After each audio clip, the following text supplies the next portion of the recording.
มาบัดนี้พี่น้องขั้นตอนของการขัวซีดขัวเนื้อเป็ดเฮาสิเฮ็ดเมนู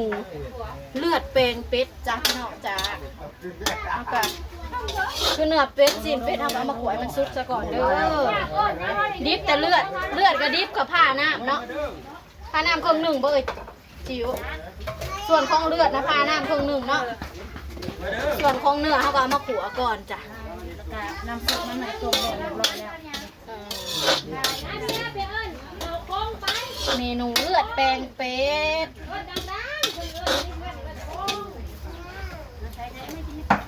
อันนี้จะเป็นต้มบ่เอาลงเรียบร้อยอันนี้ต้มกระดูกพี่น้องเลยใส่ไปเกลือบ้างใส่ไปงอนะคะพ่อบ่น่าก็จะนั่งใช่อีกติแต่มันบ่นัวพ่อเลยใส่แรกน้องเธออยากสด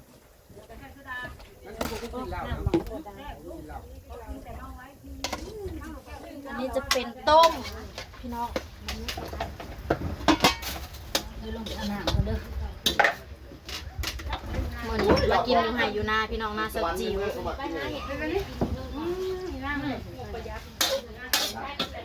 ทั้งลุมกำลังพากัน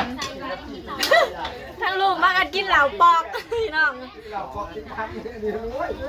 กินแบบงบประหยัดเนาะบ่มีเบียร์บ่มีเงินโอตายโหสิกว่า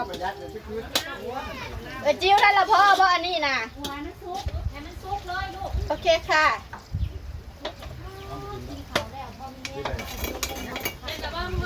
เนี่ยสิลงน้องนำเด้อพี่น้องเอ้ยมาเด้อข้าวจะกินเหล่าอยู่หันเด้อมึงเนี่ยสิให้เบิ่งพี่น้อง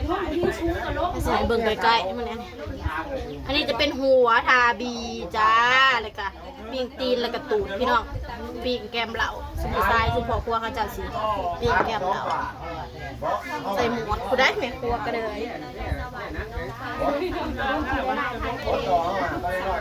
ปัดมันยังคือลายแท้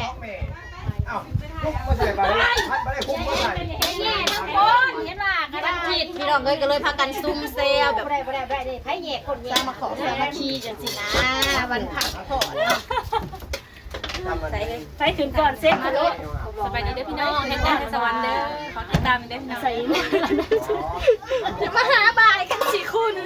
ว่าหมอสิกว่าบ่ได้หน่อยวันนี้คืนก่อนเขาก็แย่ดักเฮ็ดยังไงนะก็แย่ก้นแม่ปู่เอาคือขาวแท้บ่แม่นบ่คิดพี่น้องกำลังสิว่าต้มเป็ดคือขาวแท้เอามาซอยหอมเลยเอาต้มเป็ดคือขาวอันนี้สิซอยหอมใหญ่เลยขาวแท้คือตัวไงลูกอันนี้จะเป็นอันหัวจิงไข่พี่น้องซอยเอาไปโรยหนาเดือดแปลงเอามาคุ้งใส่นี่ด้วยซอยผักหอมเดี๋ยวผักตัวมาเห็ดเลือดแปลงแต่ผักได้ได้กินนี่แบบหอมคือขาวเชิญเลยอยากปิ้งเด้เย็นๆด้วยนะผิดกันเนาะถ่ายไว้ควรจะเพิ่มก็ได้แหละเป็นนมนี่เฮ้ยเจี๊ยวควรจะอย่าปากว่าสุดท้ายพ่อบางอีกทางนมนี่พอแล้วโอเคแต่พี่น้องสั่งดิซอยเบิร์ดบอดี้เบิร์ดลองได้ด้วยนึงก็พอจะได้มันติดเหลืองเพราะมันเลิศเนาะดาวจะขึ้นใหญ่แท้ดาวของใหญ่หอมขาวก็จะว่า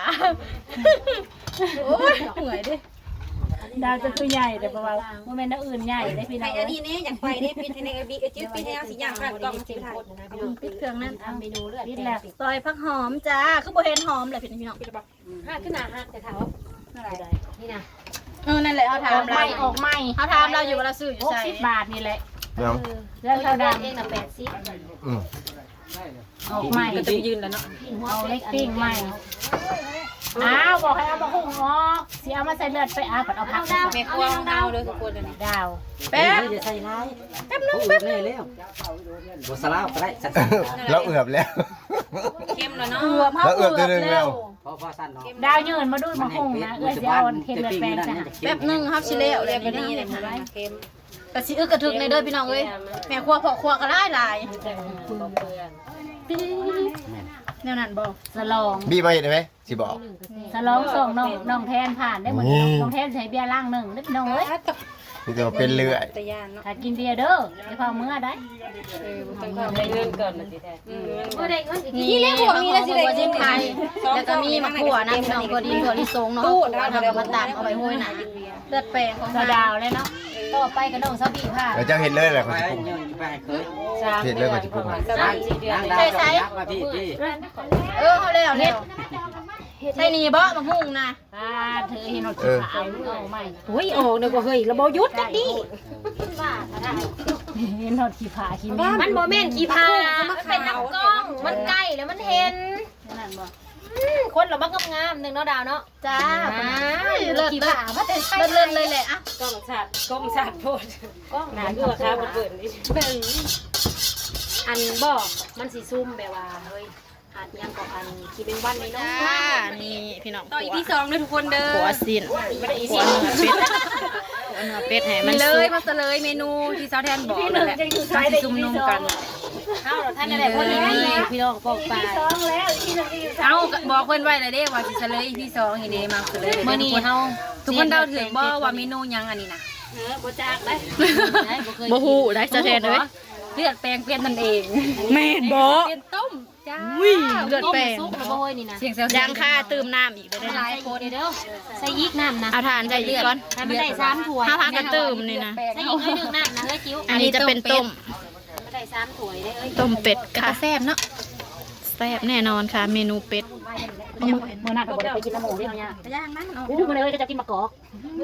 ตัวนั้นเด้ตัวตัดมาลบตัวตัดนะ โยคาลูกคาเต่าเลย มาจิ้วมากันไอ้อื่นแล้วกันเด้อเฮ้ยไอ้อื่นก็ย่างบ่ทันกินโทษ โอ้ยเพื่อคนใหม่มาตะเกียวอย่างปานนี้ โอ้ยได้กินไอ้อื่นว่ามาบ่หลดมาหลดทัน ใส่ผักหลายๆเนาะแบบตอนชีทำบ่ได้เนี่ย ใส่ผักกันนะ มันตัวอยู่ตู้ก็มีได้ เล็ก ตัว 2 งาม โล2โล2ขีด3ขีดเลย เรามาพริกไปเฮานี่บ้าง นึกไว้ไว้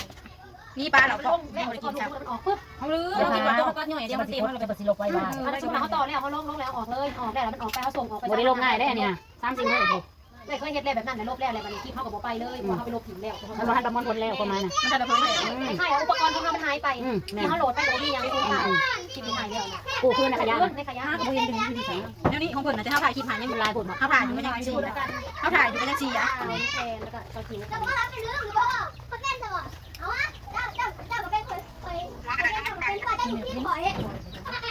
ซิมแล้วปานนี้ซิมอะไรต้มน่ะพอดีแล้วนัวแล้วบ่ จังหวะนี้ เอาไปโหยในเด้อนางของเฮาก่อน ใส่ซอยก่อนซอยเบิดเลยเป็นแก้วถ่ายยังไงเลยถ่ายรอยังมันบ่ได้ก็ถ่ายไหม แม่เบิ่งแม่น้องเขียวๆอยู่ก็มีเทาปานนี้ตัวว่าได้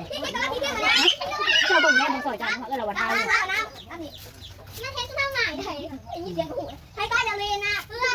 ฮู้มาจากว่าจะหอกกันดอกเลย ถ่ายบอกเลยคือรอบมาให้กายดีๆนะ เป็นขี้ต้มยาอย่าเปิดน้ำได้ค่ะปิดอย่าเล่นน้ำ ยังนี่กันละกาม น้อย ใจเย็นจักบ่เห็นเจ้าเทนอันนี้อยู่ ล แล้ว งตามสกันเด้อเท่มันเล่นน้ำเล่นก๊อก น่ากลัว แซ่บ จะเบิ่งด้วยพี่น้องจะเบิ่งซ้ำ เลือดเปล่าเป็นตะยานเลือดนะ โอ้เลย จะมาใส่ฝา ย่าโอนเมนูต่อไปส้มตำแล้วส้มตำข้างน้ำมะฮุ่งแล้วก็จะมีเลือดแปลงเป็ดเลยกล้ามเลยพี่น้องเป็นบุญใส่ยกนิ้วไงพี่น้องมาเดี๋ยวเอากระสีมาเดี๋ยวสิโรยหอมโรยหัวสิงไคพี่ดาวคนกล้ามแล้วเป็นบุญทุกขาดเนาะตีงด้วยตีงประจำนะตีง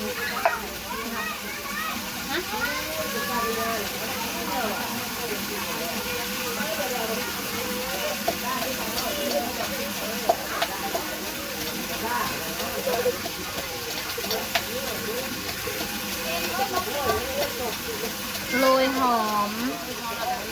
โรยหัวจิงไข่แล้วก็ยังเป็นยังตัวดิ้นเนาะแต่ก็ได้แม่เดี๋ยวสิย่อให้เบิ่งเลยย่อให้เบิ่งแล้วพี่น้องจะแซ่บนะจ๊ะเมนูนี้ฮะดูบะไข่เก้าอะไรเป็นยังข้านำไข่ทิพย์น่ะปุ๊กนะป้านั้นยังไม่มีคนเบิ่งจักสับใดเลยเบิดบุญแล้ว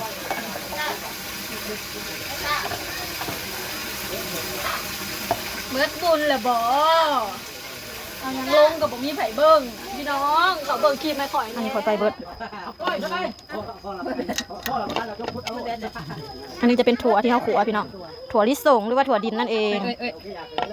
ระวังนะคะทางนั้นมีกล้องนะคะ อันนี้จะเป็นหอมเสริมหอมลาบ เกี่ยวนะนะ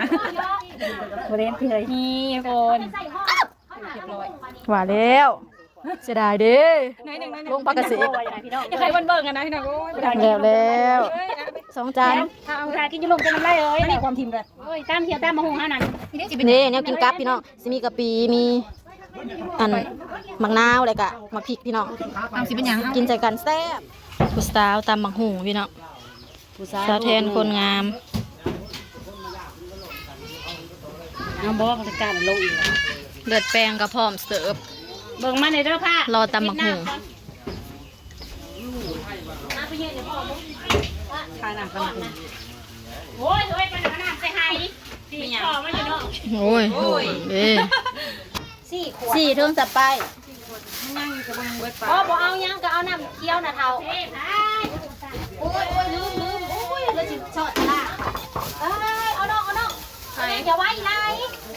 อย่าไปคนนะไปเดี๋ยวไปนั่งลงลุยลงเลยลูกเจอน่ะลงมายังให้มันตะหน่ายค่ะลุงกับม้วนม้วน เสียงเซลทุกคนก็จะกินซุ่มกันอยู่เด้อทางเครื่องเขาก็สิเฮ็ดอันอาหาร ให้แต่เอาง่ายลงไปลุงท่านเลยถ่ายคลิปก็บ่ได้มันจะหมุน เหมือนกุ๊บเลยสมุนเขา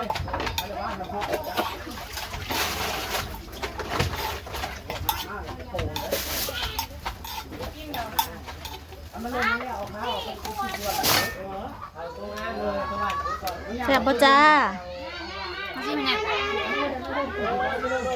โอเคเด้อพี่น้องเด้อเดี๋ยวไปเบิ่งอีกเถื่อตอนกินอยู่หลุมตอนนี้กำลังอึกกระทึก เสียงไห่เสียงห้องเสียงอีหยังม่วนหลายพี่น้องเอ้ย